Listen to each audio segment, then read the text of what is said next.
So in this, which is our first practical sound design video, we're going to take some of the techniques that we've already discussed and put them to the test to design this bass sound, which is a sound I call the Stompy bass, and it's really good for electro and house and complextro and pretty much any style of electronic music. It's a really nice, rich sounding bass tone, and it's quite playable. So let's get to it. So to make our Stomper bass, we're going to use a couple instances of Ableton's Analog, which is an ideal synth for something like this. It's got a nice fat sound and lots of different routing possibilities. So to begin with, I'm just going to pull that in onto a MIDI track here, and I'm going to convert it into an instrument rack by right-clicking and going Group, because we're going to use a few instances of analog within one rack, and then we're going to nest that rack inside another rack. And we're also going to be using the macro knobs. So let's just hear what that initialization patch sounds like here. Okay, so to begin with, I'm going to go to the amp settings here, and I'm going to adjust the envelope a little bit to what I've always referred to as an on-off, or a kind of toggle envelope. So sustain is going to go all the way up, and release is going to come all the way down. So now we should have a sound which is immediately on as soon as the key is depressed and goes away immediately upon release. Cool. So next up, we're going to switch our oscillator over to a square wave there, and we're going to drop it down an octave because this is going to be a bass sound. So now, right there, I can hear that this is still set in a polyphonic mode, so I'm going to pop over to this screen here under the volume knob, which contains a lot of our global settings, and I'm going to drop it down to mono. So let's hear that now. Cool. So next up, I'm going to add a filter. I'm just going to turn that on, and I'm going to select the 24 dB filter here. So for those of you who didn't take Synthesis 101, or if you're just unfamiliar with the idea of a decibel value being attached to a filter's name, like 24 dB or 8 dB or 6 dB or whatever, the decibel value refers to the steepness of the slope. So essentially the higher the decibel value, the more intense the cut the filter makes will be. So the more intense the filter's sound. So I tend to prefer, especially for bass sounds, at really kind of harsh slopes.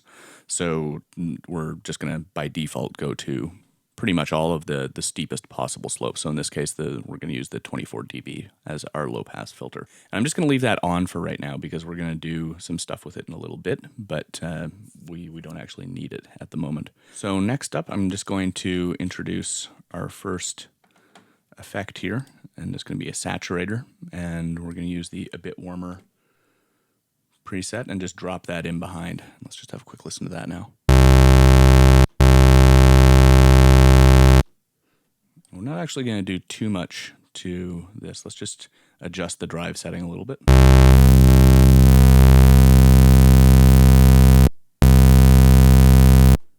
Okay, I'm liking that. I'm just going to minimize this. And now I'm going to pop the instrument rack open, and we're going to work on building up a top end.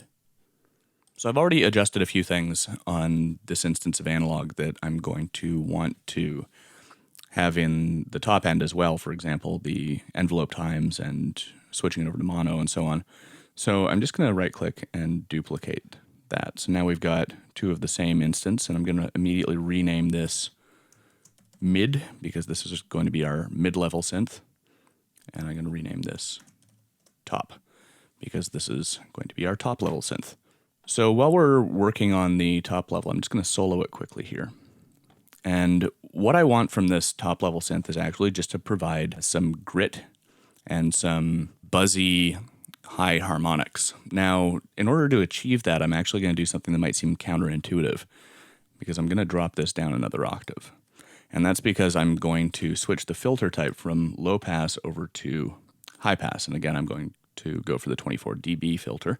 So what this is going to do is give me the opportunity to shave out all the low frequencies of this square wave, which is pitched down 2 octaves, and is going to create some kind of gritty high-end fuzz. So let's just hear that right now.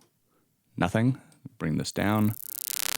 Start hearing a little bit of high-end harmonic content there.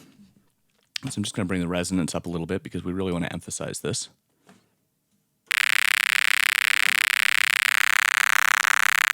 Okay, that's a nice kind of nasal sound there. And I'm also going to introduce some noise. So I'm just going to activate the noise there.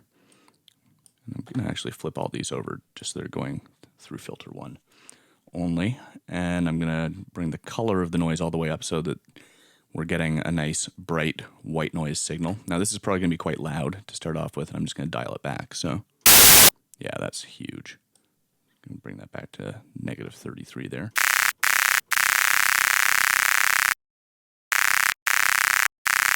There we go. So that's a nice gritty sound. So in general, when you're making a bass sound, you want to have the lower frequencies kind of right up the middle.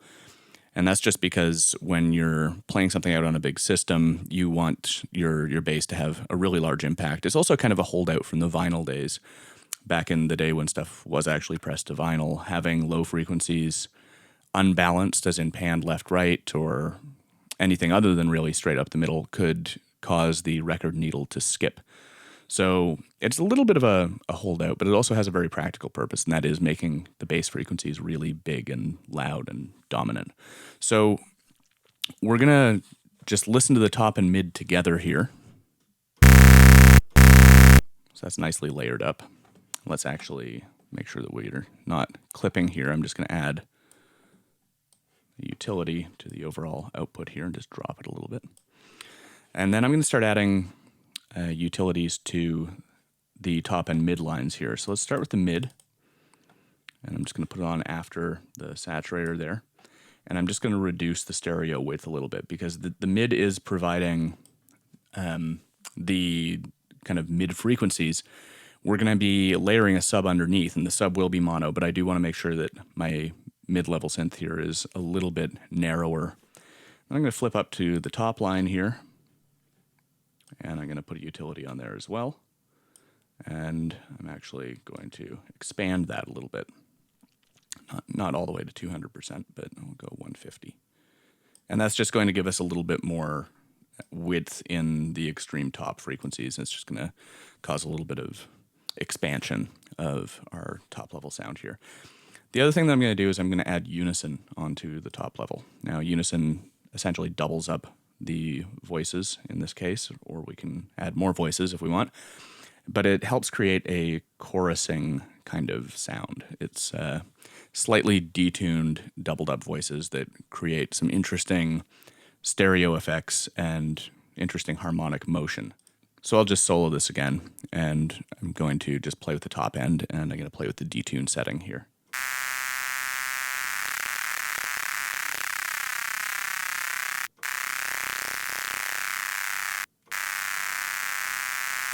So that's quite detuned, but I'm actually quite liking how that sounds there.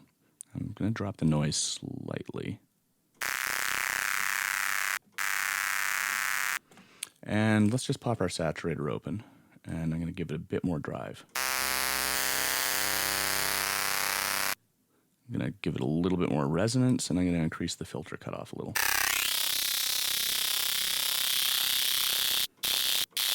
Okay, now let's see how that sounds with the midline. Oh, gone up a little high here.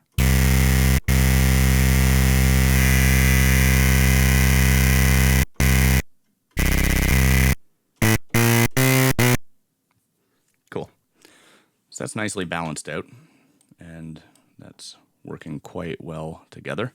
So I'm just going to minimize all of that.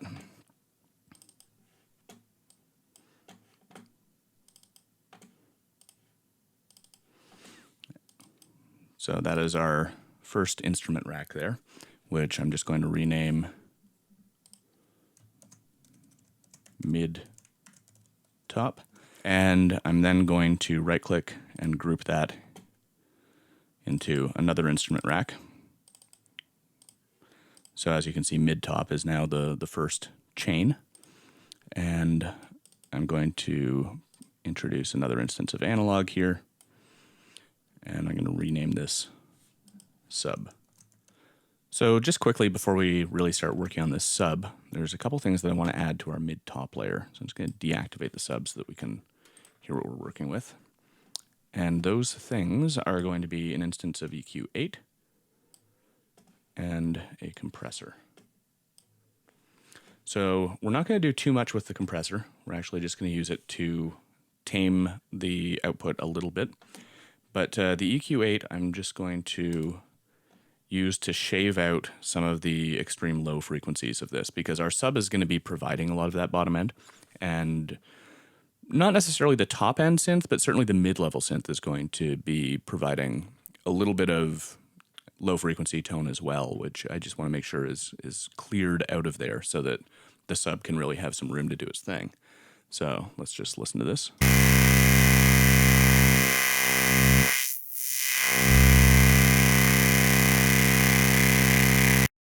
I'm going to leave it at about, kind of 120 to 140 here. We'll just start with 120 and we'll go from there.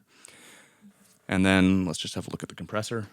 Now, the output of that is fairly hot here. So I might just chuck a utility before the EQ and use that to roll down the output a little bit. Okay, there we go. So now we'll go back over to the compressor. As you can see, we're not getting any gain reduction yet. I'll bring it down just so it's just tickling the frequency a little bit. And I'm actually going to be okay with these settings. I might give it a little bit longer in attack just so we can get a kind of a little bit of an initial hit through there. I'm going to bring that down slightly.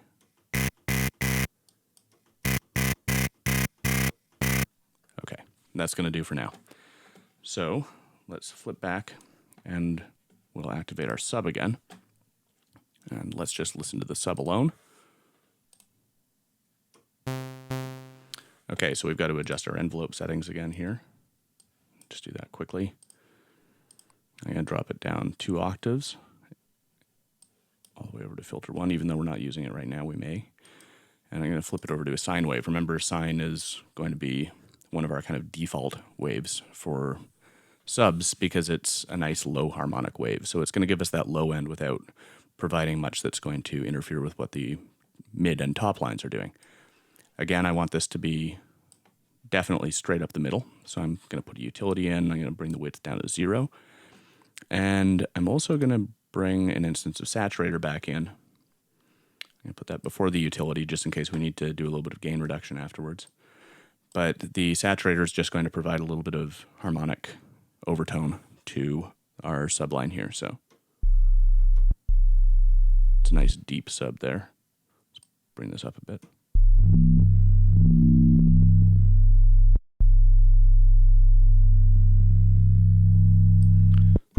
So I like how that sounds, but I'm actually going to adjust the wet dry a little bit so that we're getting a harsher distortion but less of it. There we go. And that's going to do for our sub for now. So let's bring the mid top line back in and balance these out together.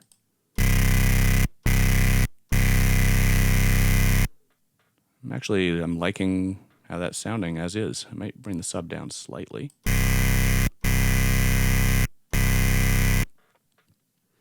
But apart from that, that is sounding pretty good there. So I'm just going to reduce all of these. And let's flip back to our mid top line here. We're going to start adding some macro controls. So we're going to add a macro control for glide time first. So let's quickly start off with that. So I'm going to bring analog back up here. I'm going to activate glide and reduce the time down.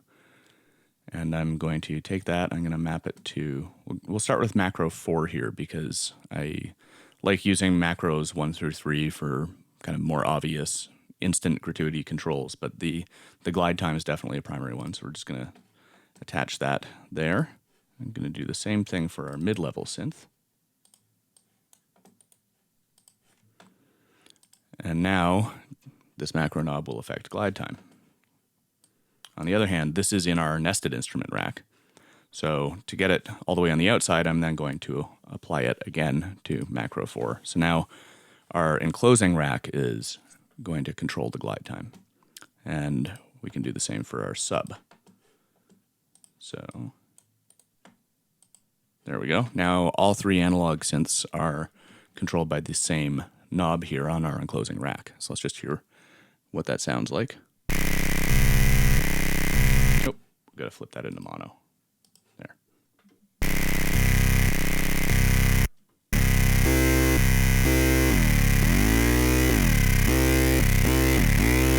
Now that might be a little bit more of a range than we want. So let's take it down to 75 on each of these.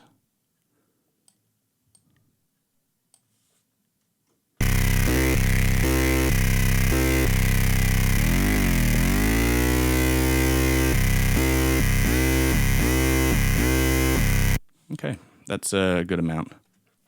So now that we've got the glide time mapped, we can start looking at mapping a little bit of vibrato control. Now, analog does have a built-in vibrato feature. Depending on what synth you're working with, you may need to do some creative LFO mapping to have this actually have an effect. But I'm just going to activate vibrato here, and I'm going to map it to macro 3. I'm going to pop over to the top line here and do the same. And now I'm going to flip back and map macro 3 to macro 3 on the enclosing rack. And I don't think I'm actually going to... No, I will. I'll add vibrato to the sub here as well. So now, let's hear what that sounds like.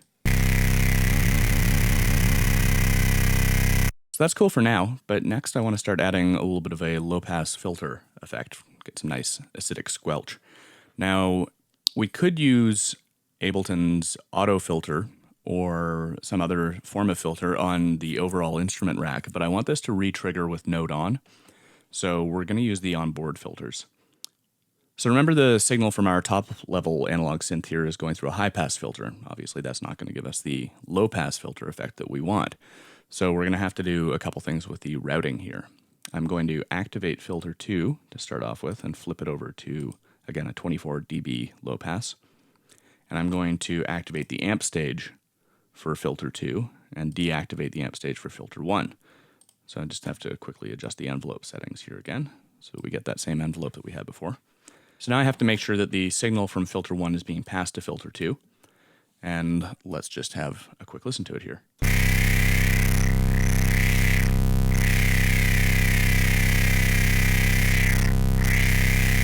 Nice. That sounded quite good, actually. I'm going to bring that up a little bit.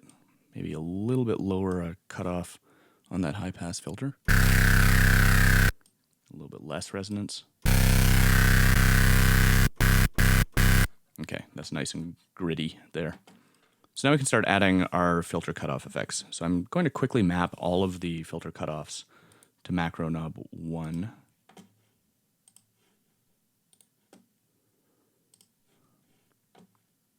And notice that I'm not mapping that high pass filter on the top line here. I'm just mapping the low pass.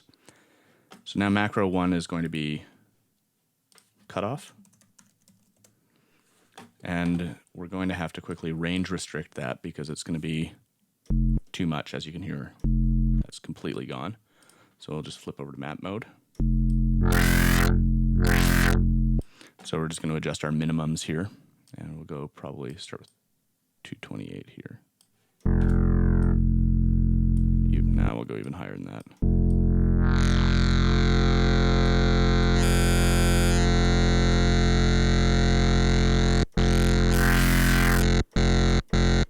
Okay, that's going to work for now. So we're going to take that cutoff knob and map it to macro 1 on the enclosing rack so that now we've got an overall cutoff. And I'm not going to use the filter on our subline here because it's really just providing low end as is. So now we're going to add our envelope here. And to start with, we'll work with the top line. So I'll make sure I've got filter 2 selected because that's the one that we're actually really playing around with. And I'm going to take the frequency mod envelope section. I'm going to map it to macro 2. As you can see, we're going to have to do some range restricting here because this is going into the negative, and really what I want from this is going to be a kind of 303-like filter effect. So I'm going to do the same thing with the midline here, and then we can start range restricting. So we're also going to map the decay time to macro 2 for both synths, because now as we open that knob up, not only is the envelope amount going to increase, but the decay time on the envelope is going to increase. So now we're going to flip back here. I'm going to rename this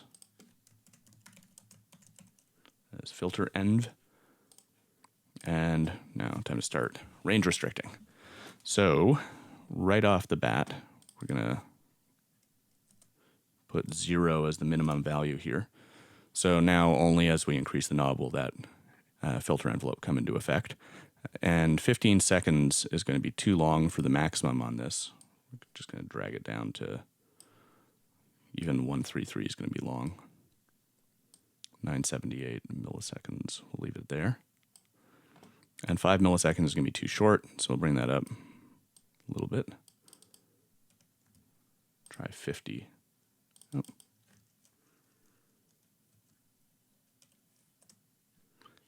To start off with. So let's just minimize that and hear what this sounds like. A little bit too short a minimum range here. We'll go for 75.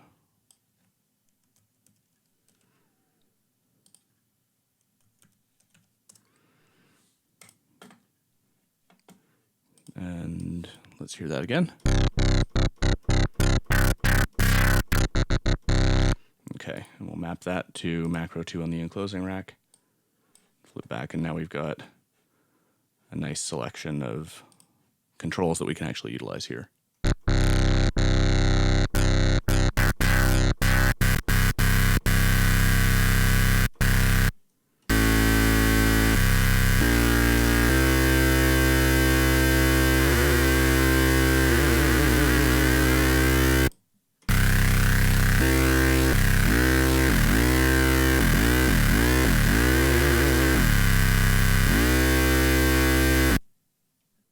So now we've got a little bit more fine tuning just to do quickly here. It's mainly going to be in the balance of these mid and top level synths here. The top I'm getting still a little bit more white noise than I'd like, so I'm actually just going to reduce the color a little bit.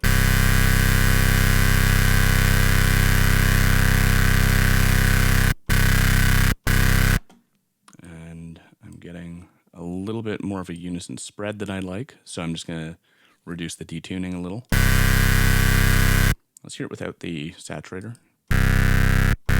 Yeah, we definitely need the saturator in there.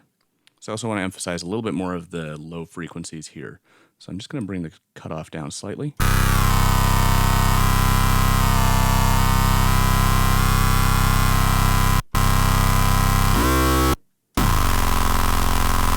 Okay, that's sounding a little bit better, a little bit more to my liking there.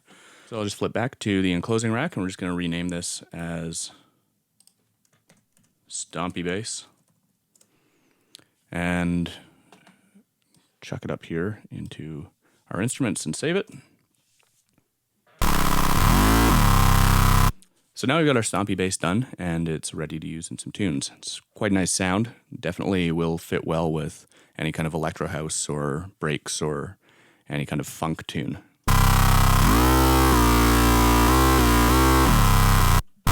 It's definitely big and fat and shows off how to actually use a high-pass filter on a low oscillator to add some extra grit to the top end. So yeah, let's leave that alone and we'll move on to another sound.